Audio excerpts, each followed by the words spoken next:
Welcome to the Wednesday, June 25th, 2025 meeting of the Lopatcong Township Planning Board.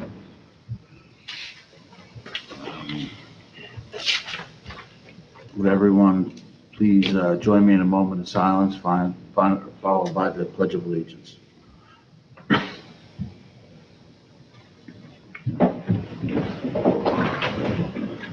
Pledge allegiance to the flag of the United States of America, and to the republic for which it stands, one nation, under God, indivisible, with liberty and justice for all.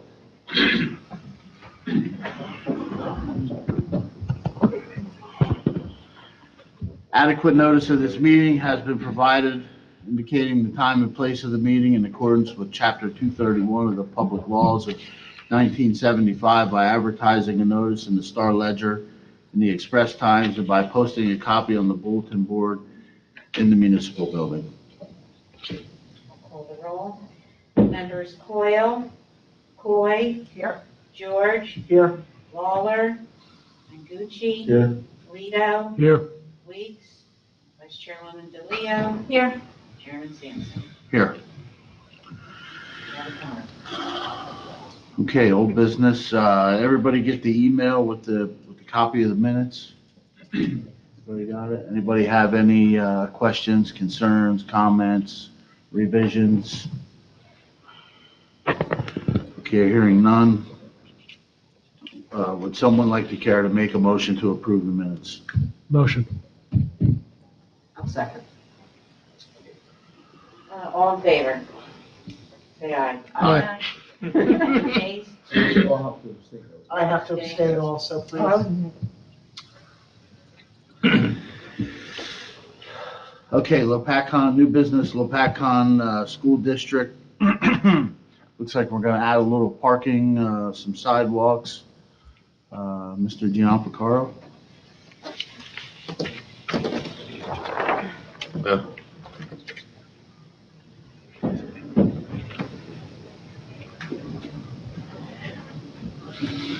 And just so the board's aware, this is a courtesy review for a capital improvement project, just to make sure that it's compliant with our master plan and there's no major issues like stormwater or something like that.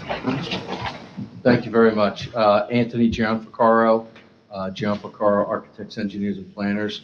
We are the district architect and engineer of record for the Lopatcong Board of Education.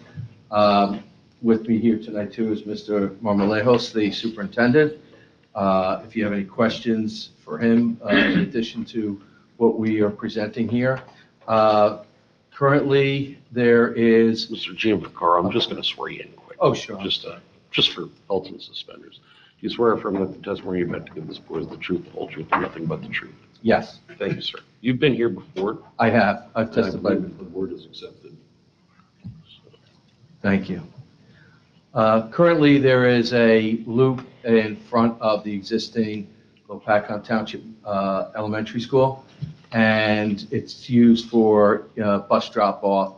Right now, we're trying to squeeze a little more parking on the site, and we're proposing just to do some cutouts off of the loop to create a few more spots.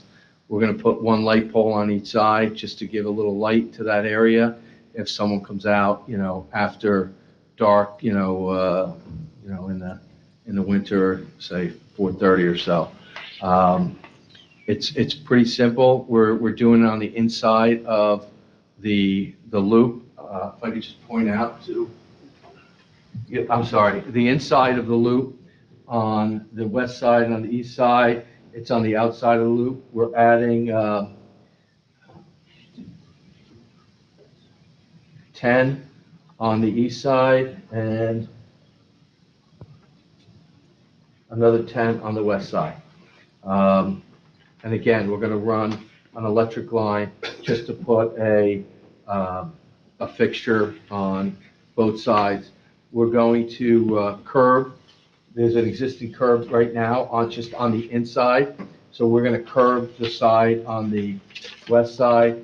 The east side, we're just going to pave because there's no curb on this side of the existing bus loop. And that's actually the entire proposal. It's pretty straightforward.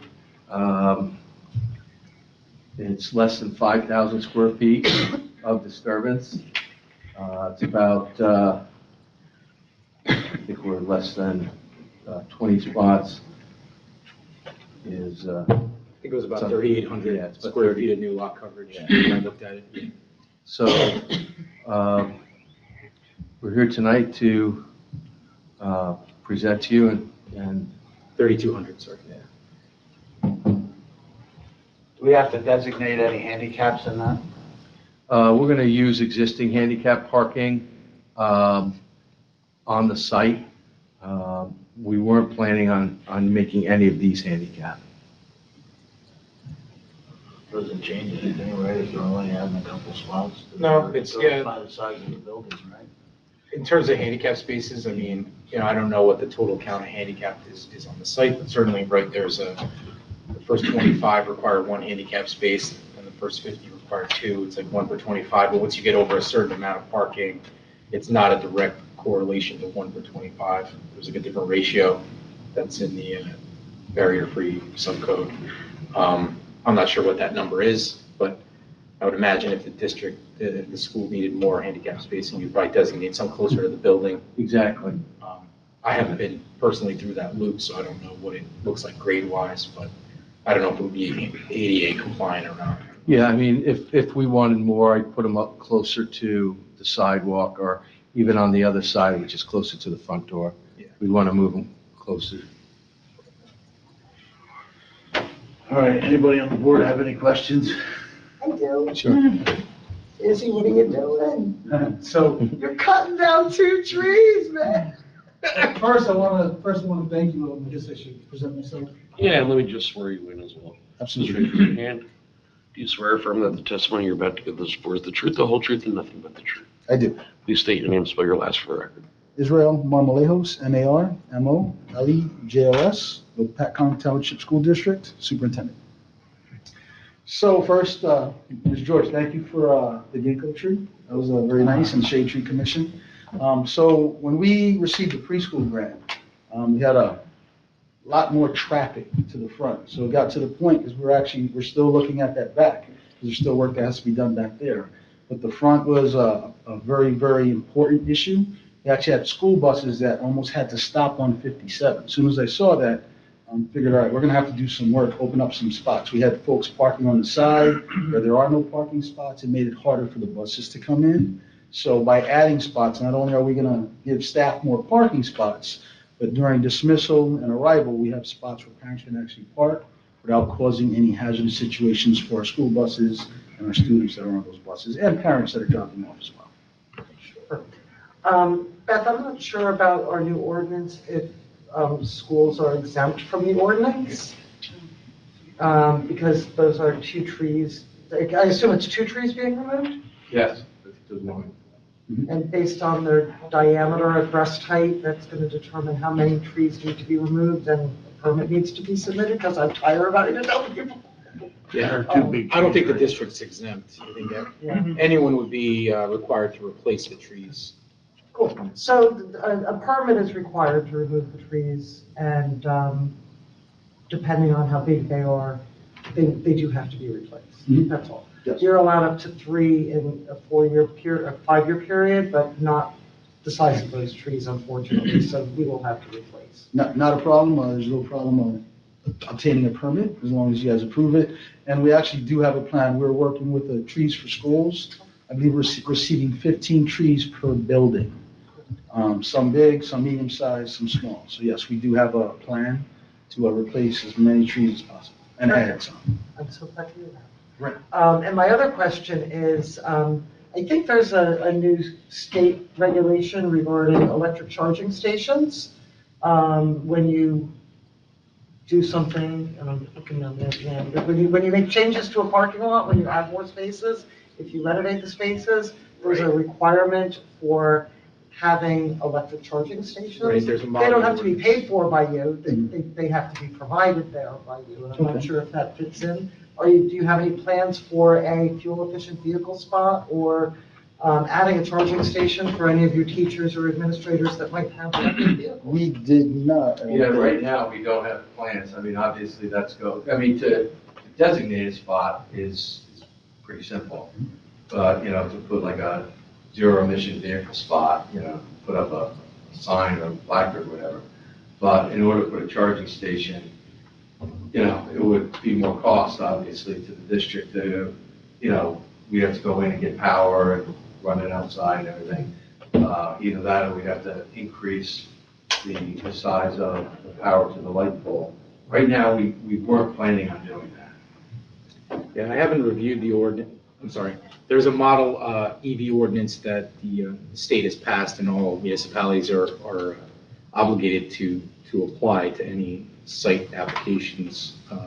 But this isn't a site plan application, certainly, and I don't know how this would apply to the school district. I know developers of residential properties have certain percentages that have to be developed, typically for, multiple dwellings with 5 or more dwelling units, multiple dwelling units under condominium or mixed-use development. Then there's certain ratios of spaces that need to be provided. Right, so this would be more along the lines of sort of any site plan related to a parking lot or garage, not related to a residential use. It calls for 1 make-ready parking space if there are 50 or fewer off-street spaces, 2 if there are 51 to 75, 3 if there are 76 to 100. And then bringing those online depending on certain ratios. But certainly I don't know if there's an exemption. I'm not aware of whether there's an exemption or not for school districts. And that kind of dovetails in with our jurisdictional limitation, because under the New Jersey law, while the Board of Ed has to come before this board for a master plan review and a consistency determination as a courtesy, it's actually under the Educational Facilities Act, where I believe it's the Department of Education that acts as the approving authority for any type of development. So I'm not sure and I have no specialty in that, so I'm not sure what particular regulations are as to school regarding the make-ready spaces that would traditionally be applicable to an applicant that's seeking commercial use, let's say. So I just don't believe that it's not within our jurisdiction. I'm not really sure how the Department of Education deals with that, but it's something that you may want to consider. I don't know if they have a requirement. I can reach out to the county superintendent. I know too, we could reach out to the Department of Education. Yeah, there's no reference to schools or colleges in this ordinance, so I would say it's probably not applicable. That it's outside of our jurisdiction. It's good to find out. Thank you for the information, because I was completely unaware of that. All right, does anybody else have any questions? I'd open this up for public comment. Yeah, there's no one here, so you can open and close it. What's that? Mr. Ellison, there's no interest. Yeah. Okay. All right, gentlemen, thank you very much. So just Thank you for your at this time. point, I would just add, and again, it's belts and suspenders, just so that the record's complete. Have a motion of the board, just saying that they've reviewed the plan as a courtesy review, find it consistent with the master plan, and no specific recommendations other than to follow up with appropriate tree permitting and to see if there's any type of requirement for I'll send you a permit. Yeah, thank you. make-ready spaces. We have, we're going to do it through the cooperative bidding process. We already have a proposal. And so, assuming this is, affirmative tonight, then we're going to move forward, but we will file the tree permit application. Okay, so would somebody care to make a motion that we're consistent with the master plan? I'll make a motion. I'll second. I'll roll for that. Members Coy, Yes. George, Yes. Mengucci, Yes. Polito, Yes. Vice Chairwoman DeLeo, Yes. Chairman Sampson. Yes. I will tell you, in that open area out there, it has nothing to do with what you're doing. There's a time capsule buried out there somewhere Mhm. that nobody's been able to find. Which open area? Because I think you mentioned this before. No one seems to know anything about it. I can almost point it out to you that where I think it is, because obviously Ms. Stoughton. By the flagpole, wasn't there a flagpole out There was a flagpole out there, and it was right. I think I there. remember that. But they were unable to find it. Somebody said they did find an old rusted paint can. Oh, really? But Okay. I don't know whether there was any Boy Scouts or any ground penetrating radar or something down the road, that stuff's expensive, but it's out there somewhere. Okay. Do you think it's more towards the middle of the island? If you're looking at the existing monument that's out front, I think it's in and to the left a little bit. So, yeah, you're not gonna hit it with every year door, but it would just be interesting. I think it was 150th anniversary or something. They couldn't find it, 'cause that school was built in 1960. So, Any chance of a metal detector picking that up? I Probably don't, not. that's what I said, if you see me out there with one, don't. yeah, you know, I don't know. I don't think they typically bury those things too far. But it would just be interesting to see. There are ground penetrating radar companies out there that'll Yeah. come with a device that'll scan it. Maybe we should consider that. Yeah. It would be interesting. I don't know, Boy Scout project or something, who knows? Well, thank you for the information. That's awesome. It's out there. Do you think there's any gold in it? Because then I'll get out there with a shovel. Pirates treasure. I know nothing of a time capsule. so- We can make a bid right, Ron, when your back goes right there. Yeah. Thank you very much. Thanks, guys, good job. Okay, next up, precast manufacturing, lot 100, lot 6.02, reapproval of an application approved by the board in December 2020. Evening, Mr. Chairman, members of the board. William Edelston representing Precast this evening. Not sure which members of this board heard the application back in 2021, It was my But first, I was here. Adam my was here. first one. Yeah, I was not here. But this was just at the tail end of the COVID epidemic or pandemic, and at that point in time, everything kind of stopped as far as moving this matter forward. There were at least 2 and maybe 3 hearings involving this application, and the one big issue was the impervious coverage. And it was resolved that as long as the applicant installed a rain garden, that would address any additional stormwater runoff. So the board did grant a fairly comprehensive resolution of approval for preliminary and final site plan to allow a 735 square foot addition to the facility for the employees to use as a lunchroom. And it does actually result in a little bit decrease in the impervious coverage to 83%. Precast has been before this board many times before this application, and of course, the concern was that they had almost exceeded the township ordinance requirements for impervious, but we actually reduced it a little bit with this application. So not only did we receive approval for preliminary and final site plan, but we also received a bulk variance. There was a slight discrepancy in the setback that was required. It was about a 4.5, 5-foot setback additional variance that was required. So we're here this evening to request either an extension of that approval, which I think it is. I don't know that it's necessarily a reapproval, but in any event, I've spoken to the board attorney on this a couple times, and he suggested that we appear before the board and ask for an extension of those approvals. I don't know at what stage this matter is as far as complying with all of the conditions. This was at the tail end of Robert Zetterbaum. In fact, this was his last application. He retired right after the meeting that night. And I don't think the board made him retire, but in any event, the plan that you see before you was actually done by Kurt Hoffman, also a professional engineer, but it's the exact same plan that was approved by the board and prepared by Mr. Zetterbaum. So that's it. It's a 735 square foot addition. Yep. And Chairman and members, I agree with council. This is actually an application for an extension of time, which is permitted under the municipal land use law. So when you get a site plan approval and oftentimes subdivision approval, but more specifically site plan, the approval never goes away. It doesn't naturally expire. What does expire is after the passage of time, any type of immunity from zone changes, zoning changes, regulation changes, and other things that may affect the developer's ability to build that site according to plan.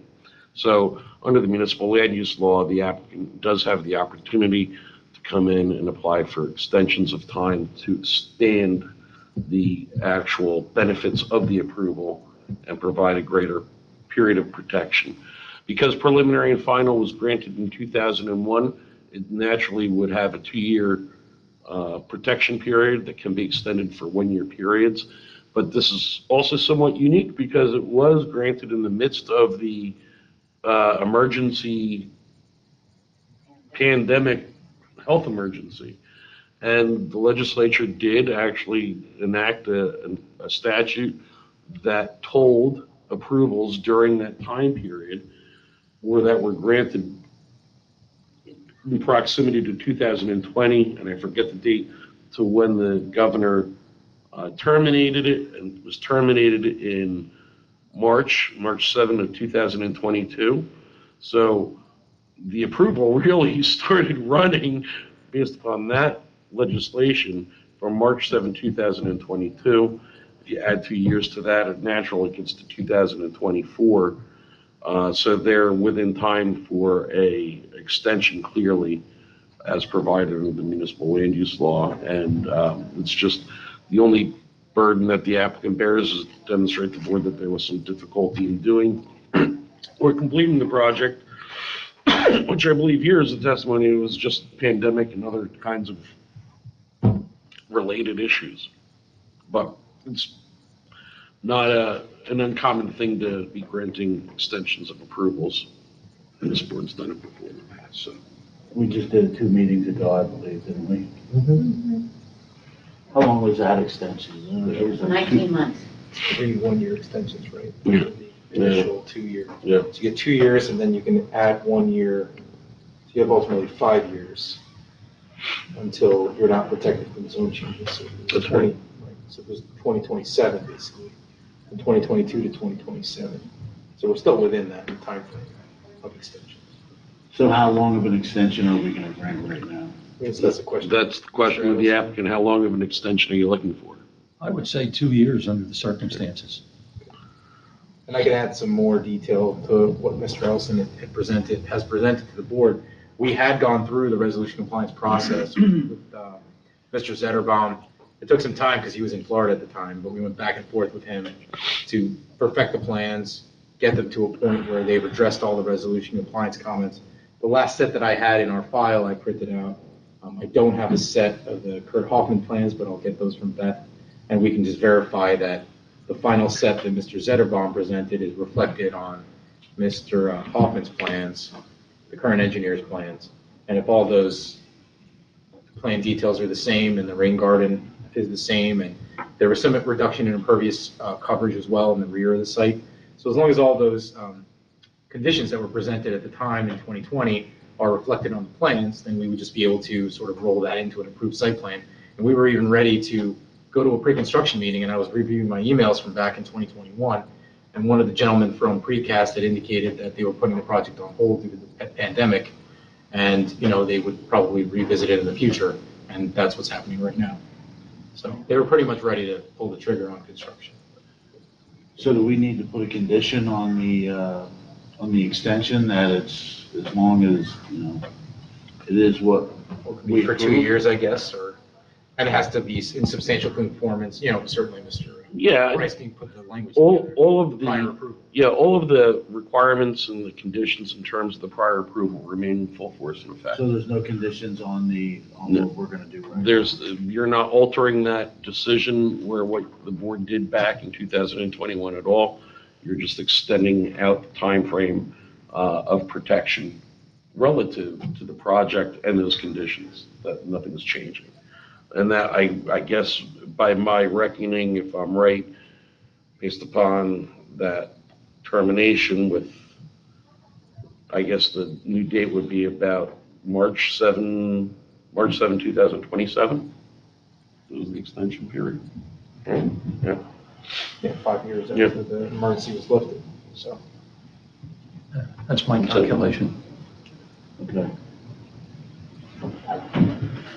All right, so this isn't really a hearing, so we're not asking him any questions. It's Yeah, just it's just an whether extension we're gonna give request. the extension or not, okay. So would somebody care to make the motion to grant the extension for precast manufacturing? I'll make the motion. I'll second it. And I will roll. Members Coy, Yes. George, Yes. Yes. Polito, Yes. Vice Chairwoman DeLeo, Yes. Chairman Sampson. Yes. And I'll have a resolution drafted just to memorialize that for you next month. Okay. Night, everybody. Thank you. Take Thank care. you very Thank you. much. Okay, would somebody care to make a motion to adjourn? I will make that motion. I'll second. All in favor? Aye. You made that motion. Sorry, I'll that's- talk to you first. Literally